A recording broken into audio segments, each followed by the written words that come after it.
आता मला त्याच्याबद्दल काही जास्त बोलायचं नाही, परंतु जयंतराव पाटील जे आहेत एका पक्षाचे प्रांताध्यक्ष आहेत आणि कुठलीही गोष्ट बोलत असताना आपण कसं तोलून आपण व्यवस्थित बोललं पाहिजे. सुदैवाने ते पवारसाहेबांबरोबर आहेत आणि पवारसाहेबांकडून त्याने ते शिकलं पाहिजे की कुठे कितपत काय बोललं पाहिजे. उगीच आपली हवा करून देण्यात काय अर्थ आहे. नाव सांगा, काय करा, काय माहिती असेल तर सांगा ना, पण आपलं हवेत मान मारण्याचं काय कारण नाही. आणि मी त्यांना जास्त, कारण मी त्यांच्या पण प्रांताध्यक्ष असतात, त्यांच्या अध्यक्षतेखाली काम केलं नाही, त्यामुळे जास्त मला काही बोलता येणार नाही. पण ते मी जी आहे ही चर्चा सुरू आहे, त्याच्यानंतर बोलवतील ना, बोलवणार नाही असं होणारच नाही.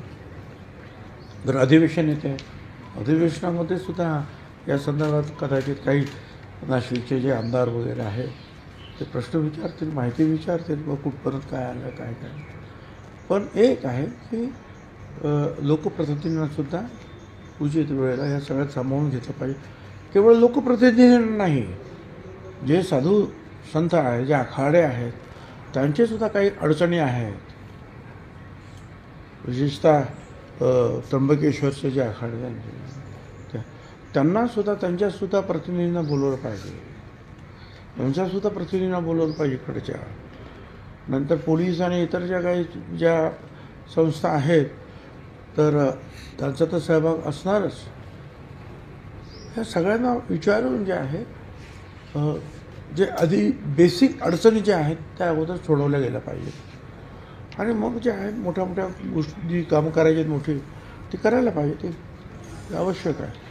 काय बेसिक अडचणी आहेत त्या पण सोडवायला पाहिजे. मुकाटेंविषयी काय घ्या आणि त्यांना पण सांगितलं शांततेने घ्या.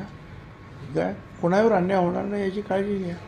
अनऑथराईज आहेत त्याला कोणी सपोर्ट करणार नाही, करताही कामा नाही.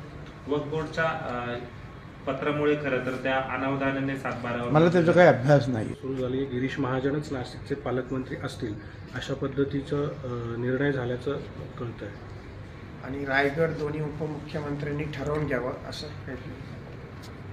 आता काय मला तर काही कल्पना नाही आणि मुख्यमंत्री आणि उपमुख्यमंत्री ती चर्चा करून प्रश्न सोडवतील.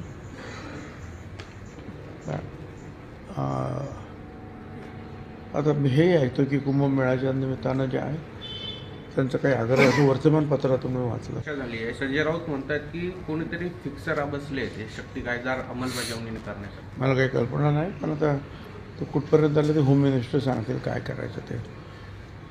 आणि त्या कायद्यामध्ये काय चांगल्या गोष्टी आहेत, काय त्रुटी आहेत, काय अडचणीच्या गोष्टी आहेत, ते आता ते डिपार्टमेंट पाहिजे ना. असं एक नाव प्रत्येक वेळेला कोणाचं प्रत्येक वेळेला काय अजून त्या कोण जो होता आरोपी त्यालाच पकडला नाही, तर जो आरोपी तुम्हाला माहिती नाही, पोलिसांना माहिती नाही, त्याला राजकीय सपोर्ट होता हे म्हणण्याचं काय कारण आहे. उगीच आपलं जे आहे प्रत्येक आरोपीच्या पाठीमागे राजकीय नेता आहे असं समजण्याचं काही कारण नाही. आणि तुम्हाला माहिती असेल तर तुम्ही सांगा, म्हणजे त्या राजकीय नेत्याला पण विचारता येईल हा मनुष्य कोण आहे, मग तो पकडून देईल तुम्हाला. दादरला बस स्थानकामध्येच एका 26 वर्षीय तरुणीवर बलात्कार झाला. 48 तास उलटून गेलेत. आरोपी अजूनही पकडला गेलेला नाही आहे. मी सुद्धा वर्तमानपत्रातून ही गोष्ट वाचली आहे आणि खरं धक्कादायक आहे हे सगळं. अर्थात पोलीस त्याचा निश्चितपणे शोध घेतील आणि महाराष्ट्राच्या पोलिसांवर आपला म्हणजे माझा तर पूर्ण विश्वास आहे. निश्चितपणे जे आहे ते या प्रकरणाचा छडा लावतील आणि जो कोणी आरोपी असतील त्याला निश्चितपणे पकडल्याशिवाय आपले पोलीस राहणार नाही. आणि सरकारसुद्धा जे आहे या सगळ्याच्या मध्ये जे आहे फार काळजीपूर्वक निश्चितपणे ते आदेश देत आहेत. आणि अर्थात ही गोष्ट जी आहे आपल्या सगळ्यांच्या दृष्टीने लांछनास्पद आहे. हे कसं झालं, काय झालं या सगळ्याच गोष्टी ज्या आहेत आजूबाजूला लोक होते की नाही होते, आणि हा गुन्हेगार असेल तर तो सराईत गुन्हेगार असला पाहिजे तिथला,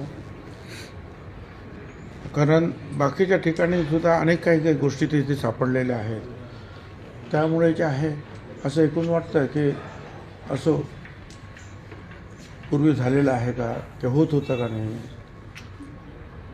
आणि ते जर होतं तर मग लोक गप्प कसे बसले, पोलीस गप्प कसे बसले, हा सगळ्यात मोठा विचित्र प्रकार आहे. आणि या सगळ्याची जे आहे खोलवर चौकशी व्हायला पाहिजे अशी सगळ्यांचीच मागणी आहे. त्याच्यात राजकीय नेता कोणीतरी त्याला दिन आहे आज. शिरवाडे वनीला देखील कार्यक्रम होतो आहे. शिरवाडे वनीला कवितांचं गाव म्हणून घोषित केलं जाणार आहे.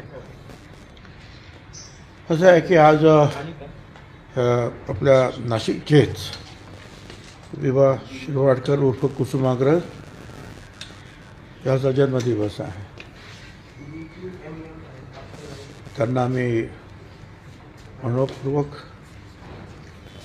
नमस्कार करतो त्यांच्या स्मृतीला, कारण त्यांनी नाशिक आणि आपल्या एकूणच महाराष्ट्राचं जे आहे साहित्य वैभव वाढवण्यासाठी फार मोठी कामगिरी केलेली आहे. ज्ञानपीठ फार मोजक्या लोकांना मिळतं, ते ज्ञानपीठसुद्धा जे आहे कुसुमाग्रजांना मिळालेलं आहे.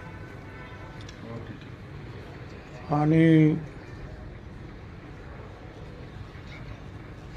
अतिशय उत्तम प्रकारची नाटकं त्यांनी लिहिली, त्याचबरोबर उत्तम प्रकारच्या ज्या आहेत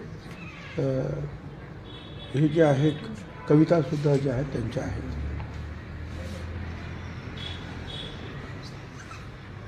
गरजा जय जयकार, क्रांतीचा गरजा जय जयकार, आणि त्याच्यामध्ये जे त्यांनी म्हटलेलं आहे त्या या शंखलासुद्धा खळखळून पडतील, काय हा मातृभूमीसाठी सर्वस्व आम्ही अर्पण करू, अशा अनेक गोष्टी त्याच्यात लिहिल्या. म्हणजे अतिशय वीरशयुक्त देशभक्तीनं ओतप्रोत भरलेलं अशा प्रकारची जी आहे ती कविता आहे. ती माझी आवडती कविता आहे. आणि ह्या त्यांच्या ह्या जन्मदिवसाच्या निमित्तानं सरकारनं सुद्धा ठरवलं की हा मराठी भाषा दिन म्हणून पाळायचा, आणि त्याप्रमाणे सगळीकडे ज्यात कार्यक्रम होतात आनंदाची गोष्ट आहे. त्या गावातून शिरवाडकर म्हणजे शिरवाडे त्या गावात मंत्री महोदय पण गेलेले आहेत, आणि कवितेचं गाव म्हणून जे आहे तो उपक्रम तिथे राबवला जाणार आहे. तिथे असलेल्या ज्या या कवितेच्या संदर्भामध्ये जे जे काही करायला पाहिजे ते महाराष्ट्र सरकार करणार आहे. ही जी सगळी मंडळी जी आहेत यांची पुन्हा पुन्हा आठवण यावी, त्यांचं साहित्य जे आहे हे लोकांच्या समोर सातत्यानं राहावं, त्यापासून लोकांना इतरांनासुद्धा स्फूर्ती मिळावी, हा सर्व त्याच्या पाठीमागचा निश्चितपणे उद्देश आहे. तर या मराठी भाषा दिनाच्या निमित्तानं मी त्या सर्व महाराष्ट्राच्या बाहेर देशाच्या बाहेर असलेल्या सर्व मराठी जनांचे अभिनंदन करतो या मराठी भाषा दिनाच्या निमित्तानं.